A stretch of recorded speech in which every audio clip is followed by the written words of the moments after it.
विद्यार्थियों नमस्कार, मैं हूं कुलदीप डांगी। आप देख रहे हैं कक्षा 12वीं का इतिहास। हम पढ़ने वाले हैं कक्षा 12वीं का इतिहास। उसमें हम पढ़ रहे थे प्राचीन भारत के इतिहास की जानकारी के स्रोत, और उसमें से हमने देखा था कि जो साहित्यिक स्रोत है उनको दो भागों में बांटा गया है। कितने भागों में? दो भागों में बांटा गया है।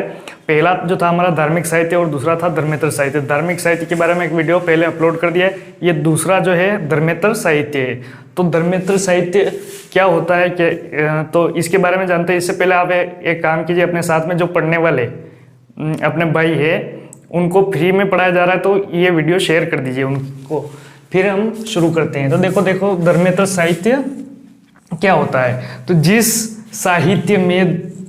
साहित्य में धर्म की बात नहीं की गई हो वो धर्मेतर साहित्य कहलाता है। और इस धर्मेतर साहित्य को वापस से तीन भागों में बांटा गया है। कौन कौन सा? तो ऐतिहासिक साहित्य, विशुद्ध साहित्य और क्षेत्रीय साहित्य। इसके अलावा एक और होता है विदेशी साहित्य। विदेशी साहित्य, तो विदेशी साहित्य के बारे में भी हम पढ़ेंगे, लेकिन यहाँ पर हम देखते हैं धर्मेतर साहित्य में तो जो मुख्य रूप से स्वदेशी साहित्य है उसको तीन भागों में वर्गीकृत किया गया। तो कौन कौन से? ऐतिहासिक ग्रंथ, विशुद्ध साहित्यिक ग्रंथ और क्षेत्रीय साहित्य। तो सबसे पहले हम देखते हैं ऐतिहासिक ग्रंथ या ऐतिहासिक साहित्य। तो ऐतिहासिक साहित्य में सबसे महत्वपूर्ण जो है हमारे वो है राजतरंगिणी। और राजतरंगिणी की जो रचना की है वो की है कलहण ने। किसने की है? कलहण ने। तो ये थोड़ी जानकारी हमको होनी चाहिए, क्योंकि दो ही प्रमुख है, एक तो राजतरंगिणी और एक अर्थशास्त्र ऐतिहासिक ग्रंथों में। इसके अलावा और भी है। तो देखो कलहण ने इसकी रचना की 1150 ईस्वी में। कब की? 1150 ईस्वी में। तो यहाँ पर हम देखते हैं कि 1150 यानी कि 12वीं शताब्दी या सदी। कब? 12वीं शताब्दी में कलहण ने राजतरंगिणी की रचना की। अब इस कलहण ने इस किताब में प्राचीन काल से लेकर के, कब से? प्राचीन काल से लेकर के 12वीं शताब्दी तक का इतिहास लिखा है। तो ये ध्यान रखना है कि राजतरंगिणी में कब से कब तक का इतिहास मिलता है। तो प्राचीन काल से लेकर के 12वीं शताब्दी तक का इतिहास मिलता है राजतरंगिणी में। और मुख्य रूप से कहाँ का इतिहास मिलता है? तो इसमें मुख्य रूप से कश्मीर का इतिहास मिलता है। किसका? कश्मीर का इतिहास। मुख्य रूप से कश्मीर का ही इतिहास मिलता है इसमें राजतरंगिणी में। तो ये ध्यान रखेंगे हम। कब हुई रचना, कब लिखी? तो 1150 ईस्वी में, यानी कि 1150 यानी 12वीं शताब्दी। अब 12वीं शताब्दी के आगे तो लिख नहीं सकता, क्योंकि उस समय कोई घटना पहले से वो देख नहीं सकता था, यानी भविष्य नहीं देख सकता। तो इसलिए 12वीं शताब्दी तक का इतिहास राजतरंगिणी में मिलता है। दूसरी जो महत्वपूर्ण पुस्तक है, जो ऐतिहासिक ग्रंथ है, वो है अर्थशास्त्र। और अर्थशास्त्र को लिखने वाला जो व्यक्ति था वो था विष्णुगुप्त। कौन था? विष्णुगुप्त। अब देखो इसके दो तीन नाम मिलते हैं। एक और इसका नाम मिलता है कौटिल्य, और एक और इसका नाम मिलता है चाणक्य। तो कंफ्यूजन यहाँ दूर हो जाएगा तुम्हारा कि ये एक ही व्यक्ति है। कौन है? विष्णुगुप्त, कौटिल्य और चाणक्य, तीनों नाम का ये एक ही व्यक्ति है जिसने पुस्तक लिखी है अर्थशास्त्र। और ये ध्यान रखना है कि ये चंद्रगुप्त मौर्य के दरबार में प्रधानमंत्री था। चंद्रगुप्त मौर्य के दरबार में चंद्रगुप्त मौर्य का प्रधानमंत्री था विष्णुगुप्त। तो अर्थशास्त्र नाम की किताब से भी हमको उस समय की सामाजिक धार्मिक व्यवस्था के बारे में, तो ये सब जानकारी हमको उस समय की अर्थशास्त्र से प्राप्त होती है। तो ये जो ऐतिहासिक ग्रंथ है, ऐतिहासिक ग्रंथों में हमारे दो महत्वपूर्ण, एक तो राजतरंगिणी और दूसरा है अर्थशास्त्र। इसके अलावा देखो जीवन चरित्र संबंधी और भी ग्रंथ मिलते हैं। जीवन चरित्र यानी कि जिन ग्रंथों में जीवन का, पूरे जीवन का, जन्म से लेकर मृत्यु तक का जो जीवन चरित्र बताया जाता है, उन ग्रंथों को कहते हैं जीवन चरित्र ग्रंथ। अब देखो जीवन चरित्र ग्रंथों में भी सबसे महत्वपूर्ण ही यहाँ लिखे हैं। तो बाणभट्ट का हर्षचरित, वागपति का गौड़वहो, विलन द्वारा लिखा गया विक्रमांग देव चरित, जयसिंह द्वारा लिखा गया है कुमारपाल, और नयनचंद द्वारा लिखा गया है हमीर महाकाव्य, पद्मगुप्त द्वारा लिखा गया है नवसहसांग चरित, और बल्लाल का है भोजचरित, जयानक ने लिखा है पृथ्वीराज विजय। तो ये सभी जो है वो जीवन चरित पर आधारित है। और इनसे क्या कि व्यक्ति के जीवन के पूरी जो जन्म से लेकर मृत्यु तक जितनी घटनाएं होती है उनका जो चरित्र होता है वो इन जीवन चरित्र ग्रंथों से पता चलता है। अभी इसमें बहुत सारे जैसे हर्ष ने क्या क्या कार्य किए अपने जीवन काल में, अपने शासन काल में, तो इस हर्षचरित बाणभट्ट द्वारा लिखा हुआ है, तो हर्षचरित से पता चलता है। तो इस तरह से ये हमारे ऐतिहासिक ग्रंथ थे। अब देखो विशुद्ध साहित्य क्या होता है, तो नेक्स्ट स्लाइड में देखेंगे। अगला है विशुद्ध साहित्य। विशुद्ध साहित्य क्या होता है, जैसे नाटक, काव्य, कथा और व्याकरण, ये ग्रंथ भी प्राचीन काल में लिखे गए, लेकिन इनमें भी धर्म की बातें नहीं हुई है। तो जो नाटक, काव्य, कथा एवं व्याकरण के जो ग्रंथ है, इनसे भी हमको उस समय के शासकों के बारे में या उन जो शासक शासन करता था उस समय के सामाजिक और धार्मिक जीवन के बारे में जानकारी प्राप्त होती है। अब देखो इनमें से कौन कौन से महत्वपूर्ण है हमारे, तो याद रखना है। पाणिनि द्वारा लिखा गया अष्टाध्यायी, पतंजलि के द्वारा लिखा गया महाभाष्य, कालिदास के द्वारा लिखा गया मालविका अग्निमित्र, विशाखदत्त के द्वारा लिखा गया मुद्रा राक्षस, शूद्रक का मृच्छकटिकम, विज्ञानेश्वर का मिताक्षरा, कामंदक का नीतिसार। इनके अलावा, इन ग्रंथों के अलावा कुछ कथा ग्रंथ भी लिखे गए, कुछ कोश ग्रंथ भी लिखे गए, कथा और कोश भी लिखे गए हैं। तो ये भी अपने को याद रखना है। कौन कौन से, अब देखो विष्णु शर्मा द्वारा लिखित पंचतंत्र, इसमें क्या है, कहानियाँ, कहानी। क्षेमेंद्र की व्रत कथा मंजरी, ये भी क्या है कहानी या कथा। और सोमदेव के कथा सरित सागर, इसमें भी कथाएं हैं। और अमर सिंह द्वारा लिखित है अमर कोश, ये क्या है, कोश। तो कोश याद रखना है, अमर सिंह द्वारा लिखित अमर कोश। तो ये सब क्या कहलाता है, विशुद्ध साहित्य। विशुद्ध साहित्य मतलब कि नाटक, काव्य, कथा और व्याकरण के ग्रंथ, इनसे भी हमको उस समय के तत्कालीन शासकों के बारे में या धार्मिक सामाजिक जीवन के बारे में जानकारी प्राप्त होती है। अगला है क्षेत्रीय साहित्य। अब क्षेत्रीय साहित्य क्या होता है, किसी क्षेत्र विशेष में लिखा गया साहित्य क्षेत्रीय साहित्य कहलाता है। इसकी एक और विशेषता होती है, क्षेत्रीय भाषा में लिखा जाता है। कौन सी भाषा में, क्षेत्रीय भाषा में लिखा जाता है, इसको हम कहते हैं क्षेत्रीय साहित्य। जैसे दक्षिण भारत में तमिल, तेलुगु, कन्नड़, इन भाषा में, जैसे राजस्थान में डिंगल पिंगल भाषा में लिखा गया साहित्य राजस्थानी साहित्य कहलाता है। इसी तरह से उस साहित्य को क्षेत्रीय साहित्य कहते हैं। प्राचीन तमिल साहित्य, दक्षिण भारत का कौन सा साहित्य, तमिल साहित्य। तमिल साहित्य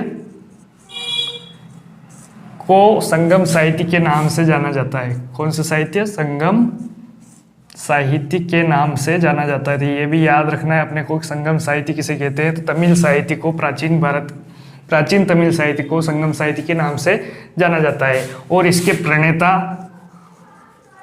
प्रणेता रहे हैं अगस्त्य ऋषि। कौन, अगस्त्य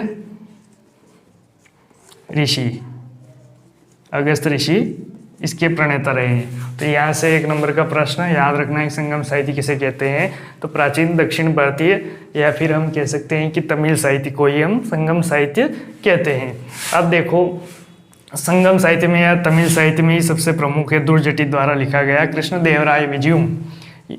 ये क्या है, कृष्णदेवराय के ऊपर लिखा गया साहित्य है। और कृष्णदेवराय कहाँ का राजा था, तो याद रख लेना है विजयनगर। कहाँ का, विजयनगर। हरिहर और बुक्का ने विजयनगर साम्राज्य की स्थापना की थी। हमारे सिलेबस में से हटा दिया गया है, लेकिन अपने को याद रखना है दुर्जटी द्वारा लिखा गया कृष्णदेवराय विजयम, जिसमें कृष्णदेवराय की उपलब्धियों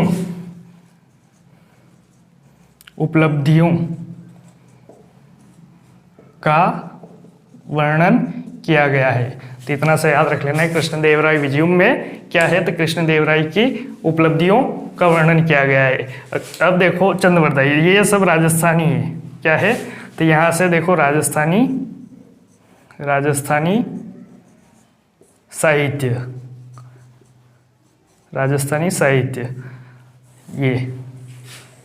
ये सब राजस्थानी साहित्य है। तो देखो राजस्थान में चंद्रवरदाई ने पृथ्वीराज रासो की रचना की। पृथ्वीराज कहाँ का शासक था, तो ये राजस्थान में अजमेर का शासक था। तो इसको हम कह सकते हैं कि एक राजस्थानी साहित्य है। दूसरा है पद्मनाभ का कानड़देय प्रबंध, इससे कानड़देय के बारे में जानकारी प्राप्त होती है। बिट्ठू सुजा का राव जेतसिरो छंद, सूर्यमल मिश्रण का वंश भास्कर, नैन्सी का नैन्सीरी ख्यात, इसका पूरा नैन्सी का पूरा नाम था मोहनोत नैन्सी। तो इन सभी क्षेत्रीय साहित्य से भी अपने को बहुत सारे इतिहास की जानकारी प्राप्त होती है। तो क्षेत्रीय इतिहास की जानकारी इन क्षेत्रीय साहित्य से प्राप्त होती है। अब हम पढ़ेंगे आगे विदेशी विवरण। अब देखो विदेशी विवरण में हम देखते हैं विदेशी साहित्य, विदेशी विवरण के साथ में हम इसको कह सकते हैं विदेशी साहित्य, यानी कि विदेशी लेखकों द्वारा जो लिखा गया साहित्य है वो विदेशी साहित्य है। विदेश साहित्य से भी हमको भारतीय इतिहास की जानकारी प्राप्त होती है। तो विदेशी साहित्य में हम क्या क्या पढ़ते हैं, देखो एक तो यूनानी साहित्य, यूनानी, एक चीनी, एक पढ़ते हैं तिब्बती। तिब्बती साहित्य ज़्यादा महत्वपूर्ण नहीं है। एक है मुस्लिम साहित्य, मुस्लिम साहित्य। तो ये सभी विदेशी साहित्य, इन विदेशी साहित्य से भी हमको इतिहास की जानकारी प्राप्त होती है। तो यूनानी साहित्य में भी हमको सबसे महत्वपूर्ण जो चीज़ है वही याद रखनी है, मेगास्थनीज के द्वारा लिखी गई पुस्तक इंडिका, यही महत्वपूर्ण याद रखनी है आपको यूनानी साहित्य में, क्योंकि ये इंडिका जो है ये इससे जो जानकारी प्राप्त होती है वो मौर्य काल के बारे में विस्तृत जानकारी प्राप्त होती है। मौर्य काल के बारे में, किसके बारे में, मौर्य काल। मौर्य काल यानी कि जब मौर्यों का शासन था, मौर्य शासक चंद्रगुप्त, अशोक, तो इनके बारे में जानकारी मेगास्थनीज की पुस्तक इंडिका से प्राप्त होती है। और ये भी याद रख लेना कि ये मूल रूप में उपलब्ध नहीं है, मूल रूप में उपलब्ध नहीं है। इस इंडिका में जो लिखा था मेगास्थनीज ने, बाद के कुछ लेखकों ने उसके कुछ अंश है वो अपने लेखनी में लिखे हैं। अगली जो पुस्तक है यूनानी साहित्य में टालेमी का भूगोल, प्लिनी दी एल्डर की नेचुरल हिस्ट्री, एरिस्टोबुल्स की हिस्ट्री ऑफ द वार। तो ये 2-3 नाम याद रख लेना। सबसे महत्वपूर्ण अपने को ये याद रखना है कि इंडिका किसने लिखी, तो मेगास्थनीज ने लिखी। इसके अलावा एक पुस्तक है जिसका नाम है पेरिप्लस ऑफ द एरिथ्रियन सी, ये पुस्तक है और इस पुस्तक से हमको प्राचीन काल के बंदरगाहों एवं व्यापार का विस्तृत विवरण प्राप्त होता है। तो ये था यूनानी साहित्य और ये है चीनी विवरण, या हम इसको कह सकते हैं 3 नाम लिखे मैंने यहाँ पर, फाहियान, हेनसांग और इत्सिंग। ये तीनों क्या यात्री थे, क्या थे, यात्री। तो चीनी विवरण या चीनी यात्रियों के विवरण, तो यात्री याद रख लेना। फाहियान जो था ये आया था भारत में चंद्रगुप्त द्वितीय के समय में, गुप्त शासक चंद्रगुप्त द्वितीय के समय में भारत आया था। 399 से लेकर 414 ईस्वी के मध्य इसने भारत की यात्रा की और भारत के बारे में, गुप्त शासन के बारे में अपने यात्रा विवरण में लिखा है। अगला जो है हेनसांग, ये भी एक चीनी यात्री था। हेनसांग को यात्रियों का राजकुमार भी कहा जाता था, याद रखना है अपने को, यात्रियों का राजकुमार किसे कहा जाता है, यात्रियों का राजकुमार, यात्रियों का राजकुमार कहा जाता है हेनसांग को। और ये हेनसांग आया था हर्षवर्धन के समय में, पुष्यभूति वंश का जो शासक था, वर्धन वंश का जो शासक था हर्षवर्धन, उसके समय में भारत आया था। और ये 629 ईस्वी से लेकर के 644 ईस्वी के मध्य भारत में यात्रा की और इसने अपनी पुस्तक सियुकी, पुस्तक का नाम भी याद रख लेना, सियुकी, अपनी पुस्तक सियुकी में लिखा है इसने भारत के बारे में। तो यात्रा विवरण।